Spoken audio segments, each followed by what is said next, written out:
السلام علیکم، میں ہوں ندیم رحمان ملک۔ ہمارا سفر جاری ہے۔ ہم بلوچستان کے شہر زوب کی جانب رواں دواں ہیں۔ وہاں ہم پہلی رحمان بابا لٹریری کانفرنس میں شرکت کے لیے جا رہے ہیں اور اس وفد کی قیادت نامور کالم نگار و مصنف جناب رانا محبوب اختر کر رہے ہیں۔ میرے علاوہ ہمارے سریکی زبان کے من موہنے اور خوبصورت شاعر اصغر گرمانی بھی ہمراہ سفر ہیں۔ دوران سفر جن کی عمدہ شاعری سے ہم محظوظ ہوتے رہے، ہم نے فورٹ منرو کے بجائے ڈیرہ اسماعیل خان سے زوب جانے کا فیصلہ کیا، جو کہ ایک بہترین تجربہ رہا۔ اچھا، رحمان بابا لٹریری کانفرنس کے میزبان ڈاکٹر ظفر اقبال قادر زوب شہر کے ڈپٹی کمشنر اور کمشنر بھی رہے ہیں۔ آج کل آپ تعلیم فاؤنڈیشن کے چیئرمین ہیں۔ انہی کی دعوت پر ہم مظفر گڑھ سے 3 رکنی وفد بلوچستان جا رہے ہیں۔ آپ راستے کی خوبصورتی دیکھیں، سبحان اللہ، کیا خوب نظارے ہیں۔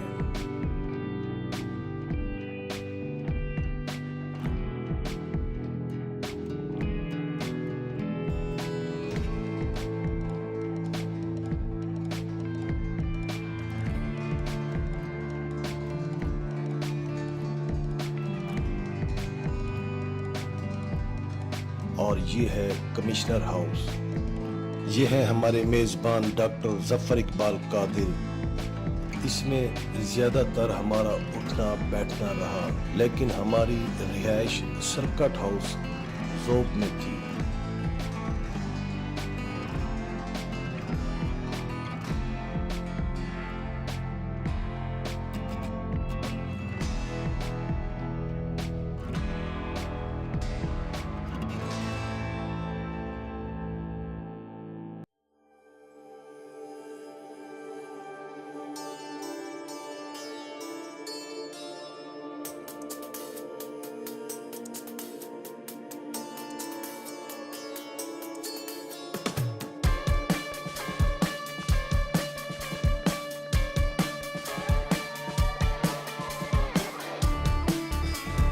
اور یہ ان کے دوست سید ابو احمد عاقف صاحب، یہ بھی یہاں کے زوب کے سابق ڈپٹی کمشنر رہے ہیں اور فیڈرل کیبنٹ سیکرٹری بھی رہے ہیں، اور یہ ملک کی نامور ادبی شخصیت جناب پروفیسر ابو الخیر کشفی کے صاحبزادے ہیں۔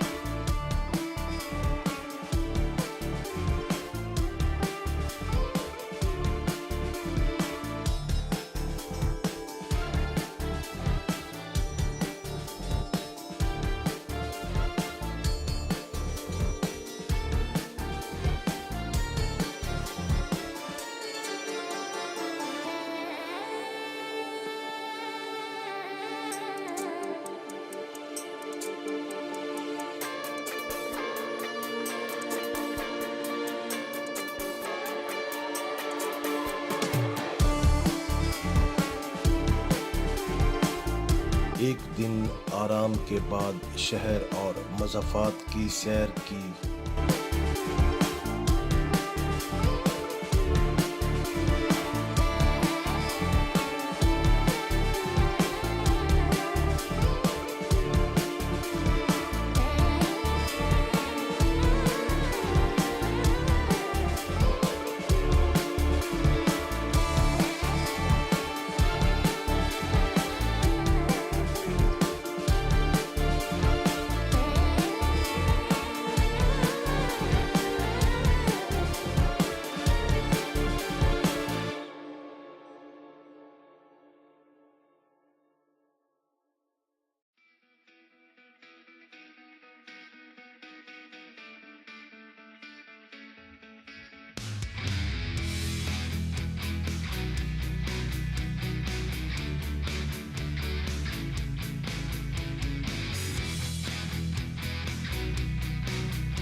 بازار دیکھا،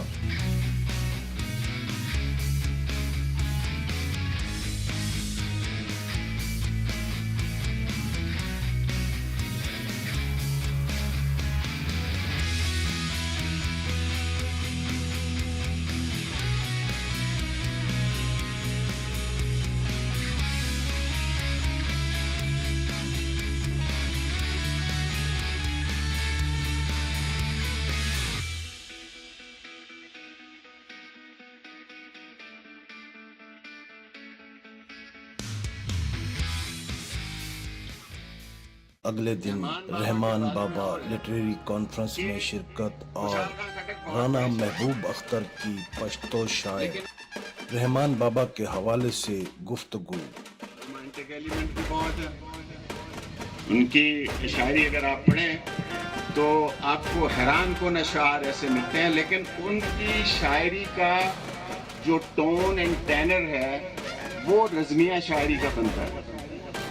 کانٹریریلی اگر پاکستان میں ہر قوم کا کوئی صوفی شاعر ہے تو وہ صوفی شاعر پشتونوں کا رحمان بابا، جیسے سدھیوں کا گٹائی ہے، جیسے سرائکیوں کا خواجہ غلام فرید ہے، جیسے پنجابیوں کا بلے شاہ ہے، جیسے بلوچوں کا مستوقی ہے۔ مستوقی کی ایک بات چھوٹی سی ایسی ذہن میں آگئی بات سناؤں آپ کو، he was such a great poet۔ مکمل کاروائی کی ویڈیو 1-2 روز میں اپلوڈ کر دی جائے گی۔ توجہ سے دیکھنے اور سننے کا شکریہ۔